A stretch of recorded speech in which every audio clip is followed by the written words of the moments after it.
Halo teman-teman, balik lagi di channel YouTube Anagu Dwi Arsana. Di video kali ini kita akan membahas lagi tentang WiFi Coin, tapi ini WiFi Coin yang versi simpelnya. Jadi teman-teman yang nggak ngerti elektronika pun bakalan bisa untuk merakitnya gitu ya.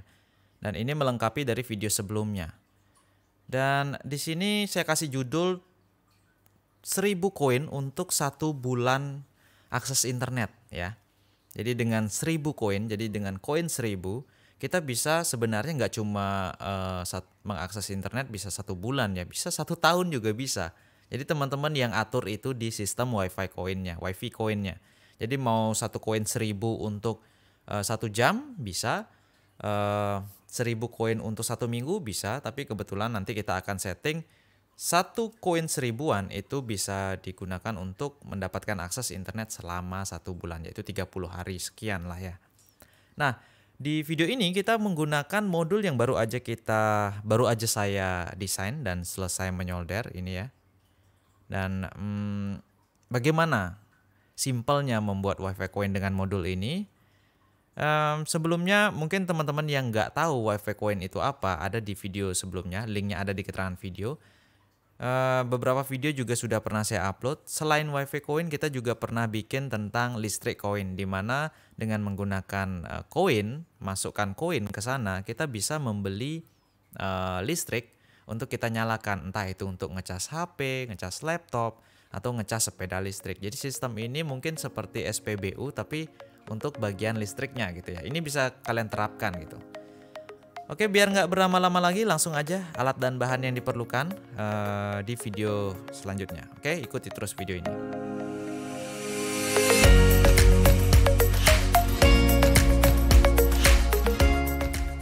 Oke, untuk bahan-bahan yang diperlukan dalam membuat WiFi Coin ini saya jelasin ulang ya. Jadi yang inti adalah Raspberry Pi 3 model B seperti ini. Dan ini lumrah di pasaran. Bagi teman-teman yang belum tahu, Raspberry Pi ini seperti komputer mini yang bisa dinyalakan dengan menggunakan tegangan 5 volt. Dia bentuknya seperti ini teman-teman ya.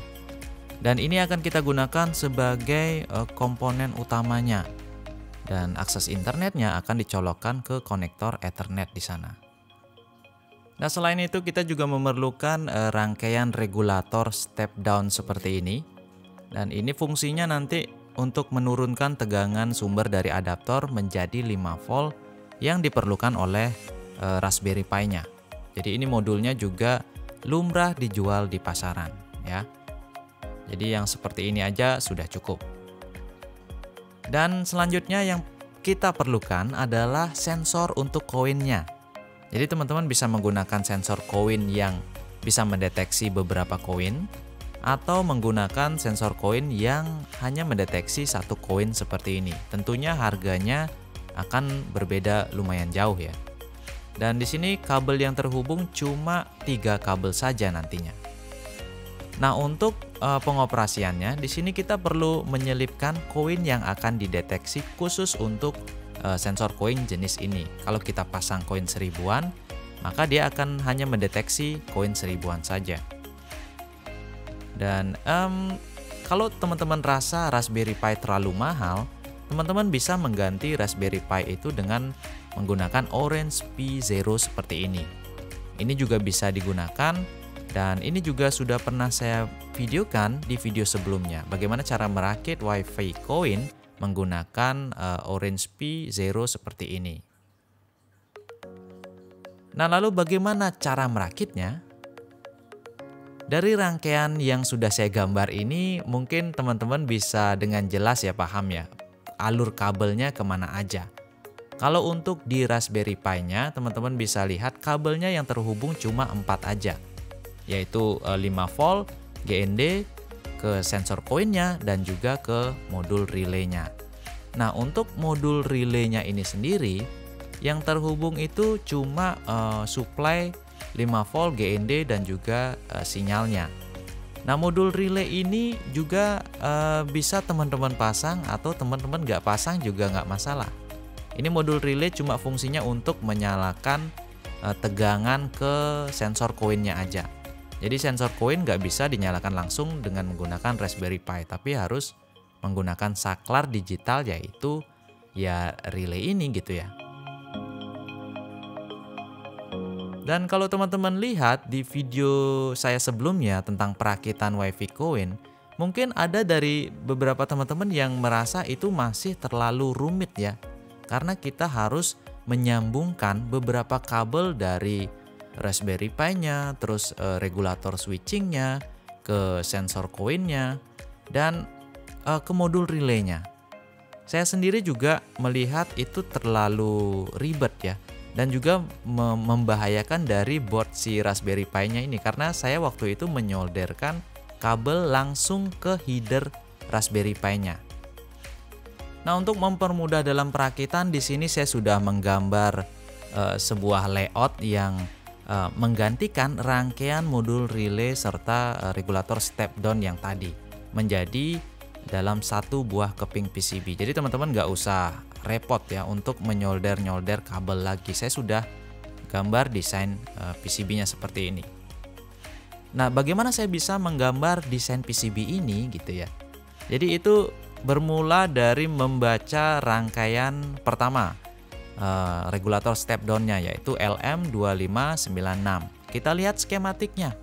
Ternyata di internet banyak banget ada skematik dari regulator step down ini. Dan di sini kita contek salah satu referensi skematiknya dan kita terapkan di desain layout PCB kita. Ini contohnya ya. Ada yang menggunakan potensio sebagai pengatur tegangan, ada yang menggunakan resistor. Kalau kita lihat di gambar skematik saya di sini ya, ini dia rangkaian regulator step down-nya. Jadi komponennya saya susun sama persis seperti yang saya lihat di internet. Nah, begitu juga dengan modul relay-nya. Jadi kita tinggal ketik aja modul relay skematik gitu. Nanti bakalan ada macam-macam jenis skematik modul relay. Ada yang active low, ada yang active high. Nah, seperti ini. Jadi ini bisa kita tiru di rangkaian kita yang akan kita buatkan seal untuk si Raspberry Pi-nya. Teman-teman bisa lihat, ini rangkaiannya rata-rata sama. Nah, ini dia rangkaiannya, kita menggunakan optocoupler, lalu ada relay, ada juga transistor NPN, dan ini rangkaiannya saya buat active low teman-teman ya. Nah, selain modul relay juga teman-teman bisa lihat ada beberapa header dan juga terminal screw saya taruh di sini untuk mempermudah dalam penyambungan kabelnya nantinya. Nah, seperti ini dia. Teman-teman bisa lihat. Ini ada lubang yang saya buat khusus untuk kipasnya nanti ya, kipas pendingin dari prosesor si Raspberry Pi-nya. Nah, untuk desain PCB yang tadi saya cetak di PCBWay.com dengan biaya $5 aja di luar dari pengiriman gitu ya. Dan saya cetak double layer cuma 10 keping aja kemarin. Jadi prosesnya itu sekitar 3-4 hari sudah sampai di Denpasar, Bali. Sebenarnya sebelum teman-teman nyetak di PCBWay, itu teman-teman bisa cek dulu desain teman-teman melalui online Gerber Viewer punyanya si PCBWay. Di sini kita bisa melihat bentuk PCB kita sebelum dicetak itu bakalan seperti apa. Ini saya drag and drop aja langsung ke Gerber Viewer-nya dan PCB-nya nanti bakalan seperti ini. Kita juga bisa simulasikan warna yang kita inginkan, seperti contohnya warna ungu yang saya contohin di sini. Nah, di sini teman-teman bisa lihat gambar PCB-nya yang dicetak bakalan seperti ini nantinya ya. Jadi kalau sudah sesuai, maka kita bisa lanjutkan proses order PCB di PCBWay.com. Atau teman-teman jika ingin mencetak 3D print, di sini juga bisa menyediakan jasanya. Kalau untuk PCB-nya 10 kepingnya itu cuma $5 aja, ukuran 10 x 10 cm. Sedangkan 3D print CNC itu punya harganya masing-masing. Silahkan coba aja di menu yang ada di website di PCBWay.com. Nah, itu sekitar 1 mingguan itu sudah sampai di Denpasar, Bali PCB-nya. Dan kardusnya nggak terlalu besar karena ukuran PCB yang kita order itu juga nggak terlalu besar teman-teman. Dan kita lihat, kali ini kita memesan PCB dengan warna merah seperti ini. Jadi kalau merah itu agak lama, hijau itu dia 24 jam pengerjaannya. Ini dia hasilnya teman-teman. Ini adalah IC switching regulatornya ya. Dan induktornya itu ada di bagian sini. Sedangkan ini adalah relaynya, lalu drivernya ada di bagian sini. Lalu untuk terminal skrunya saya sudah memberikan label di sini, jadi teman-teman pada saat perakitan itu nggak pusing lagi. Dan ini lubang yang saya katakan, ini lubang untuk kipasnya. Jadi kipasnya nanti dibaut di sana, tapi anginnya itu bakalan masuk menembus ke prosesor si Raspberry Pi-nya. Ini kita contohin ya. Jadi pemasangannya seperti ini. Nah ini dia. Jadi fit banget dengan ukuran dari Raspberry Pi ini, nggak lebih nggak kurang ya. Desainnya saya rasa bagus deh. Dan untuk menyoldernya di sini teman-teman ada beberapa opsi ya. Jadi bisa menggunakan solder biasa untuk menyolder komponen ini. Tapi kalau saya jual ini sudah disolder semua ya. Jadi teman-teman nggak usah bingung gimana cara nyolder SMD komponen kecil-kecil kayak gitu ya. Kalau di video sebelumnya saya juga pernah memberikan opsi menyolder si komponen dengan menggunakan setrikaan. Jadi pakai stensil, timahnya diolesin dulu di PCB-nya, terus nyoldernya menggunakan setrikaan dengan memanaskan si PCB-nya. Maka timahnya bakalan otomatis meleleh di sana. Tapi di sini kita akan menyolder, saya contohin ini, menyolder menggunakan solder biasa, dikasih timah dulu di kaki-kaki padnya, dan setelah ngasih timah, itu nanti saya akan panaskan komponennya, PCB-nya dengan menggunakan blower. Jadi komponennya ditaruh gitu aja di atas PCB-nya. Terus timahnya saya akan lelehin lagi menggunakan blower dari bagian atas dan juga bagian bawah gitu. Karena ini kan IC switching regulatornya di bawahnya itu susah untuk nyolder gitu. Jadi kita menggunakan blower, dipanaskan PCB dari bawah, timahnya meleleh dan dia langsung ke solder. Nah kalau sudah selesai solder bagian regulator switching dulu, kita tes tegangannya. Apakah muncul tegangan 5 volt? Dan perlu diketahui di sini saya sengaja membuat tegangan 5 voltnya agak lebih sedikit, biar nanti dia nggak terlalu ngedrop banget. Ya, jadi ini kita ukur dia di 5,3 atau di 5,4. Kalau tegangannya inputnya itu kita sudah pastikan 12 volt ya. Ini sebelahnya 12 volt, yang tadi 5,4 volt. Berarti rangkaian switching regulator sudah berfungsi dan kita lanjutkan menyolder komponen yang lain. Kalau sudah selesai, tampilannya bakalan seperti ini teman-teman. Jadi kipasnya itu 5 volt, relay itu 12 volt, dan terminal screw ada beberapa elko, ada beberapa LED juga, dan hasil soldernya juga bagus ya. Di sini kita menggunakan terminal atau header female 2x3 yang akan terhubung ke Raspberry Pi nantinya. Nih teman-teman bisa lihat solderan kaki dari IC switching regulatornya rapi banget ya. Nggak kotor, nggak ada bekas timah. Dan saya bikin beberapa, saya cetak 10 keping, silahkan teman-teman kalau ada yang tertarik bisa dibeli kok di nomor WhatsApp yang ada di keterangan video. Nah kalau sudah, kita langsung aja rakit ya. Jadi bakalan seperti ini tampilannya. Saya menggunakan spacer 1 cm dan diletakkan di atas Raspberry Pi seperti ini. Ini kayaknya lebih ringkas daripada skematik yang tadi ya, karena regulator switchingnya dia terpisah, kita harus nyoderin pakai kabel, jadi terlalu banyak kabel agak rumit ngelihatnya. Yang ini lebih simple. Nah sekarang kita akan rakit WiFi coin kita ini, tapi sebelumnya teman-teman ingat pasang dulu memorinya yang sudah terprogram. Jadi programnya ini khusus, kita menggunakan Adobe Shop. Jadi kalau teman-teman yang mesen bisa mesen langsung sepaket dengan programnya, atau Raspberry Pi dengan custom board ini aja juga nggak masalah. Jadi kita letakkan di sini Dan kita juga sudah buatkan pegangan untuk koin aseptornya atau sensor koinnya seperti ini biar dia bisa berdiri tegak ya. Dan kabelnya ini cuma ada 3, kita hubungkan ke terminal sensor koinnya. Kita pasang dulu. Di sini ada positif, lalu sense yaitu sensor koinnya, sinyal sensor koinnya, dan juga GND. Jadi relay yang ada di custom board ini fungsinya adalah memutus dan menyambungkan tegangan ke sensor koinnya, teman-teman. Dan di sini kita sudah nyalakan dengan kabel internet yang terhubung ke board Raspberry Pi-nya.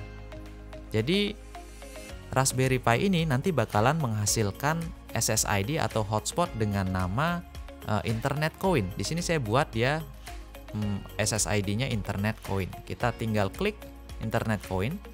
Ini udah kita nyalakan tadi ya. Dan kita klik untuk masuk jaringan, maka dia akan muncul jendela login seperti ini.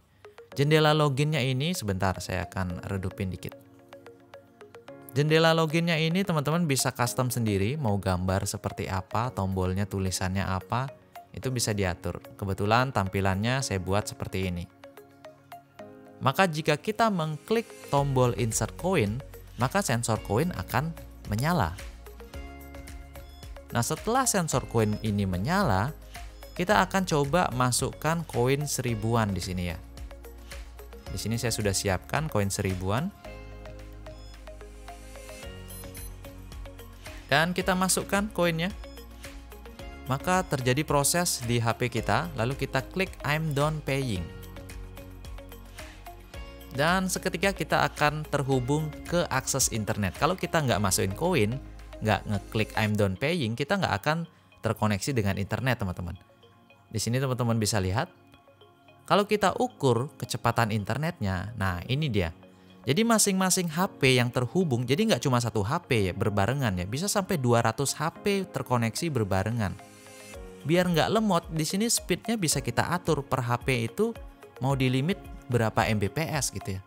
Kebetulan di sini saya setting menjadi maksimum 1 Mbps upload dan downloadnya. Jadi seperti ini, dan ini sudah cukup untuk membuka YouTube. Tapi apakah kita bisa membuat lebih cepat? Jawabannya bisa, teman-teman. Jadi ini contohnya, ini yang saya buka limitnya ya. Jadi speed internetnya melonjak gitu aja. Kalau teman-teman limit, maka dia akan seperti yang tadi. Nah teman-teman, seperti yang saya katakan, 1000 untuk 1 bulan. Di sini teman-teman bisa lihat akses internet saya sisa lagi 30 hari, 9 jam, 54 menit. Dan tidak ada masa expirednya. Jadi ini yang saya katakan 1000 koin 1000-an untuk akses internet sebulan.